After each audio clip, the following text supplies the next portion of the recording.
السلام علیکم dear viewers, میں ایک مرتبہ پھر آپ کے سامنے حاضر ہوں ناول آپا اور نریشن کو بیان کرنے کے لیے پیپل کے پتوں پر، جو کہ لکھا ہے فرزانہ کرل صاحبہ نے۔ تبھی ایرش نے وہاں آ کر ان دونوں کے سامنے چائے رکھی۔ وہ حیران ہوئی کہ جب رضا وہاں سے اٹھ کے چل دیا، میں اماں کی طرف جا رہا ہوں، رات کو انہیں بھی لیتا آؤں گا۔ وہ ددیا سے مخاطب ہوا، تائی آج صبح سے اپنی بہن کے گھر تھی، پہلے چائے تو پی لیں پھر اکٹھے نکلتے ہیں، رامش نے مشورہ دیا۔ رضا یوں کھڑا رہا جیسے سنا ہی نہیں، یعنی بہت سنجیدگی سے ناراض تھا۔ ایرش کمرے میں جانے کے بجائے واپس کچن میں آئی کہ تائی لوگوں نے اگرچہ ڈنر کے بعد ہی آنا تھا، لیکن دوپہر کا بچا سالن ردا نہیں کھاتی تھی۔ اس نے فریزر سے گوشت کا پیکٹ نکالا۔ باجی دوپہر کے کریلے گوشت سے کام چل جائے گا۔ بخت کا ارادہ ابھی ٹی وی دیکھنے کا تھا۔ ہمارا کام تو چل جائے گا مگر ردا کا رینگے گا بھی نہیں۔ وہ مسکرائی۔ بخت جاتے جاتے رکی، تو آپ کیوں وقت میں پڑ رہی ہیں؟ اگر تازہ کھانے کی شوقین ہیں تو اپنے لیے خود بنائے۔ ایرش نے منہ بگاڑ لی۔ بخت کو ہلکا سا گھورا۔ یہاں سے تھک کر جاتی ہو پھر کنیز کے کام کیوں کرتی ہو؟ وہ اس کی مامی تھی۔ ہائے وہ تو صبور کی ماں ہے جی، تو ردا ددیا کی بہو ہے۔ بخت سے بات کرتے ہوئے بھی، پیاز کاٹتے ہوئے بھی اس کا ذہن رضا میں ہی اٹکا ہوا تھا۔ بخت کافی ذہین تھی۔ تھوڑی سی سوچو بچار کے بعد اس نے ہاں کو کافی لمبا کھینچا تھا۔ یہ اگلی شام کا ذکر ہے، وہ دونوں بازار سے تھک ہار کے آئی تھی۔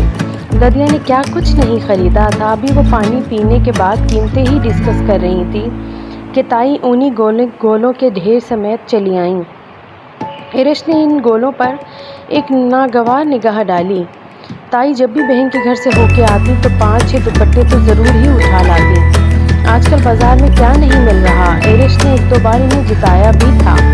ارے بھائی آپا کو اماں کے ہاتھ کا کروشیا بہت پسند ہے۔ بعد میں ددیا نے اسے گھورکا کہ فارغ ہی تو ہوتی ہوں، جتنا فارغ ہوتی ہیں سب جانتی ہوں۔ وہ تب کے بولی تھی۔ تائی آج کل ان سے تکیوں کے غلاف سلوا رہی تھی۔ بازاری غلافوں کا ناپ کہاں فٹ آتا ہے؟ ایرش کے دل میں پنکھے چلے، تو ٹیلر سے سلوائے نا، کس قدر اچھی پائپنگ کرتے ہیں۔ اس نے ہمیشہ کی طرح فوری مشورہ دیا، تو پائپنگ بھی لے آئی ہوں۔ اب اس جواب پہ ایرش ہکا بکا ان کا منہ دیکھتی رہ گئی۔ اب اون کے پھولے گولے دیکھ کے اس کا دل جیسے بجھ سا گیا تھا۔ ابھی 2 دن قبل ہی تو ددیا تکیوں کی سلائی سے فارغ ہوئی تھی، وہاں اب شاپنگ دیکھی جا رہی تھی۔ تائی کے سوٹ کے ساتھ وہ بخت کی ماں کے لیے بھی ایک سوٹ لائی تھی۔ ایرش منع کرتی ہی رہ گئی۔ وہ انہیں اس عورت کا دوغلا پن کبھی بھی کھل کے نہیں بتا سکی تھی، مگر اشارے کنائیوں میں اس کی مخالفت ضرور کرتی تھی۔ لوگ کہاں جھوٹ بولتے ہیں، دراصل ہماری حقیقت قابل رحم ہوتی ہے، لوگ جس کی وضاحت کرتے ہیں۔ اگر بخت کی ماں مجھے ملکہ تصور کر لے تو میں اپنے لیے محل ڈھونڈنے لگوں، بھلے 100 سال تاج محل کی بیٹھی رہوں گی تو عفت اسلام، اور تم بھی کہو گی کہ بڑی آئی ملکہ عالیہ۔ ددیا نے اپنا ہی مذاق اڑایا تھا، مگر ایرش مسکرا بھی نہیں سکی تھی۔ ہماری زندگی کسی شعر کی مانند ہوتی ہے، اور لوگ بہت اچھے نثر نگار ہیں ایرش، جو زیر زبر پیش تقدیر کے ہاتھوں رہ جاتے ہیں، وہ زمانہ لگا دیتا ہے۔ جو ہوں وہی تو کہتی ہے بخت کی ماں۔ جب ددیا نے سوٹ دکھایا تو تائی کا چہرہ پھیکا پڑا تھا۔ اس قدر اچھی لون بخت کی ماں کہاں پہنتی ہے؟ تحفہ کسی کی اوقات جتانے کے لیے نہیں، اپنی محبت میں دیا جاتا ہے۔ ددیا کی اس شاندار بات پہ پتہ نہیں تائی کے چہرے پہ کیا گزرا ہوگا کہ اس کا رخ تو باہر کی طرف تھا۔ وہ لان کے مشرقی حصے میں چلی آئی۔ وہ لکڑی کے جھولے پہ بیٹھا کسی سے فون پہ بات کر رہا تھا۔ وہ وہاں چہل قدمی کی غرض سے نہیں آئی تھی کہ پاؤں تو پہلے ہی دکھ رہے تھے۔ وہ اسے دیکھ کے اپنی جگہ سے کھڑا ہوا۔ ایرش کے دل کو دھکا سا لگا۔ وہ یوں اچانک اجنبی بن چکا تھا۔ میں نے کچھ پیپرز پہ سائن کیے تھے، ابھی تو کیس فائل ہوا ہے، ابھی تیار ہوگا۔ اس تمام عرصے میں ممکن ہے مجھے آپ کا تعاون بھی درکار ہو۔ آپ ابھی سے؟ وہ خاموش ہوئی۔ جانے وہ کیا کہنا چاہتی تھی۔ وہ اس قدر حیرت میں مبتلا تھا کہ اسے دیکھے ہی گیا۔ اس کے بعد تم جو لطیفے انہیں سناؤ گی وہ انجوائے کرتے ہوئے تمہارا شکریہ ادا کریں گے۔ ابھی تو کیس فائل ہوا ہے۔ رضا نے اس کی نقل اتاری تو اسے شدید غصہ آیا۔ وہ ہمیں مٹانے کے لیے ہم سے دستبردار ہوئے تھے اور اب اپنے مفاد کی خاطر ہمیں ڈھونڈ نکالا ہے۔ تو یہ کہاں لکھا ہے کہ ظالم ہی نیچے جیتے، غاصب ہی جیتے؟ اگرچہ وہ کڑے ضبط کے ساتھ گویا ہوئی تھی لیکن اس کی آواز رند گئی۔ یہاں ظالم ہی جیتتا ہے، غاصب ہی جیت جاتا ہے۔ مظلوم قلم میں سمندر بھر کے لکھتا رہے، کوئی بھی ہنس پڑے گا، بھلے قلم سارا سمندر پی جائے۔ اور ظالم کے ایک نقطے کو پورا ہجوم بڑھ کے دیکھتا ہے کیونکہ وہ طاقتور ہوتا ہے۔ وہ شخص اسے اپنے لہجے کے نرم پھندے میں لانے کی کوشش کر رہا تھا۔ اس نے نظر پہ تیز نگاہ ڈالی۔ طاقتور کا چونکنا اور ٹھٹکنا بھی کمزور کی جیت ہوتی ہے۔ جیت تو قسمت کی بات ہے لیکن میں انہیں چونکاؤں گی اور ضرور ڈراؤں گی ضرور۔ وہ رضا کی آنکھوں میں دیکھ کے بولی، اور نمل، اس کا کیا ہوگا؟ اس کی آواز میں تمسخر تھا۔ وہ آگے بڑھتے ہوئے رکی۔ مجھے موسیٰ کا نہیں، نانا کی پراپرٹی میں سے اپنی ماں کا حصہ چاہیے۔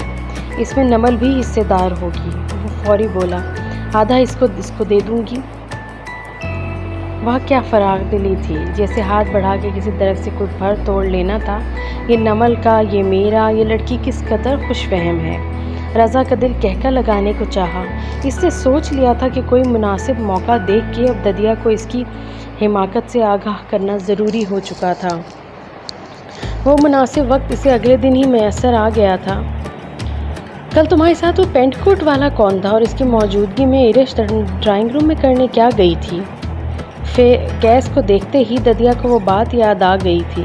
اب صورتحال یوں تھی کہ ددیا کی نگاہیں بیٹے پر، بیٹے کی نگاہیں ایرش پر اور ایرش، اس نے رضا کو دیکھا۔ وہ اسی نگاہ سے کیا اشارہ کرتی؟ ددیا آپ مجھے ایک قصہ سنایا کرتی تھی جس میں ایک فقیر کو ایک شہزادی سے محبت ہو جاتی ہے جبکہ وہ شہزادی جانتی ہی نہیں کہ اس کے باغ میں وہ فقیر اس کی ایک جھلک دیکھنے کو آتا ہے، اور پھر وہ جیسے سانس لینے کو رکی۔ رضا نے اسے یوں دیکھا جیسے کوئی عقل مند سودائی کو دیکھتا ہوگا۔ ہائے، ددیا خود حیران، اس قصے سے اس لمبے تڑنگے آدمی کا کیا تعلق؟ بس ہے نا، آپ سنیے تو۔ لیکن ایرش کے بولنے سے قبل ہی رضا نے انہیں ساری رام کہانی سنائی۔ اب وہاں مکمل سکوت تھا۔ کافی دیر حیران ہونے کے بعد ددیا نے کیس کے ہاتھوں پہ اپنی موٹی تسبیح کھینچ کے ماری۔ وہ تو بچی ہے مگر تیرے منہ میں ابھی کتنے دانت اگنے باقی ہیں۔ توبہ توبہ، اس لڑکی کی دیدہ دلیری تو دیکھو۔ انہوں نے رضا کو گھورتی ایرش کے کندھے پر بھی ایک دھموکہ چڑھا۔ تیرا خیال ہے کہ ادھر تو نوٹس بھیجے گی، ادھر وہ خوف خدا سے تھر تھر کانپنے لگیں گے؟ دنیا میں اندھیر مچا ہے۔ ددیا نے تفکر آمیز سانس بھرا۔ غاصب حق حقوق کی اس جنگ میں دنیا جیت کے آخرت ہار دیتے ہیں اور انہیں اس بات کی پرواہ تک نہیں ہوتی۔ اس کام میں پڑھنے سے پہلے تمہیں 1000 بار سوچنا چاہیے تھا، جس کا نتیجہ 0 ہے۔ ایرش، ددیا بالکل گمسم ہو گئی تھی، جس کے تیور بتا رہے تھے کہ وہ ہر طرح کا نتیجہ بھگت سکتی ہے۔ موسیٰ کو آپ نے بتایا ہے؟ وہ تلملائی ہوئی اس کے سامنے آئی جو کہیں جانے کے لیے بالکل تیار تھا۔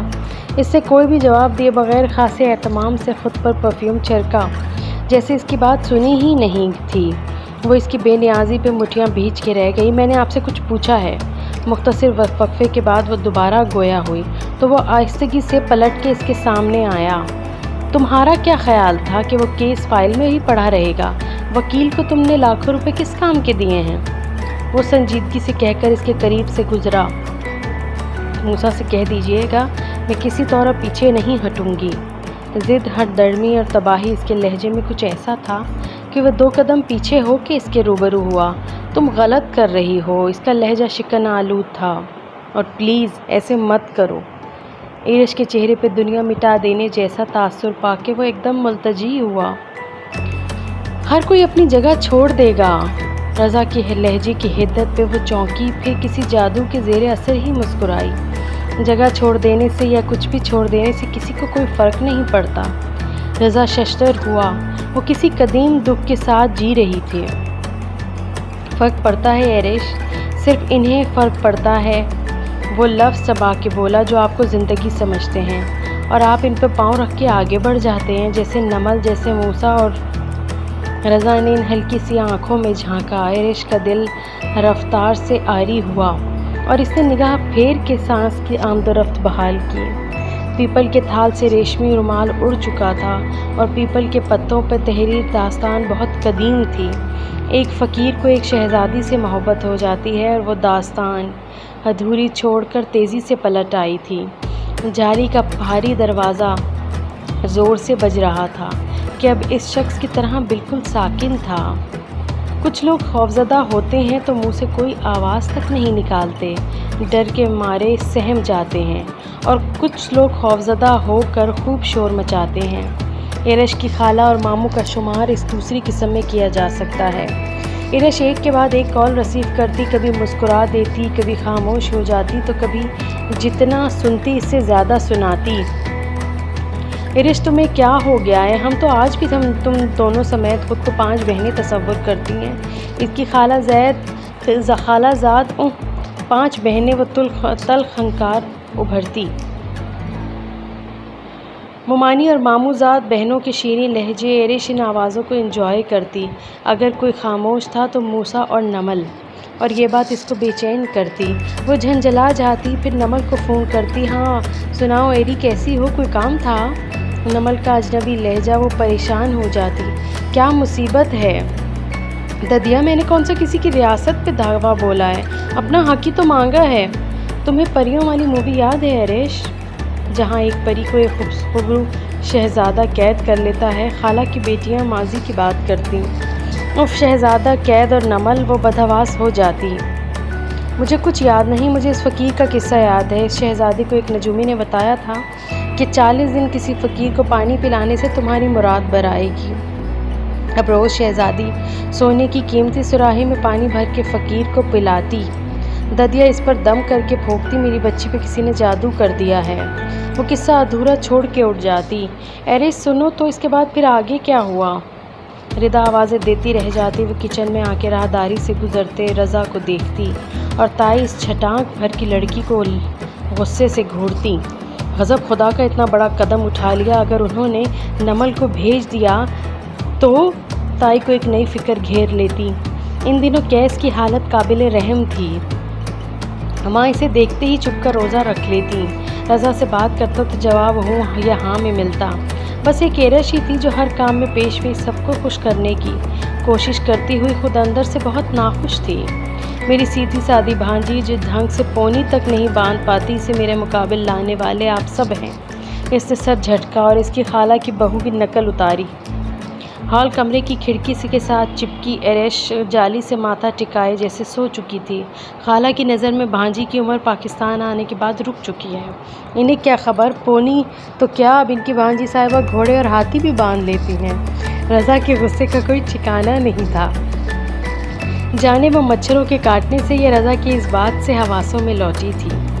صہیب کی بچیوں کو یوں رہنا چاہیے، اپنی نرمی کا نتیجہ دیکھ لیا نا۔ اب اس نے بیچاری ددیا پر چڑھائی کر دی تھی۔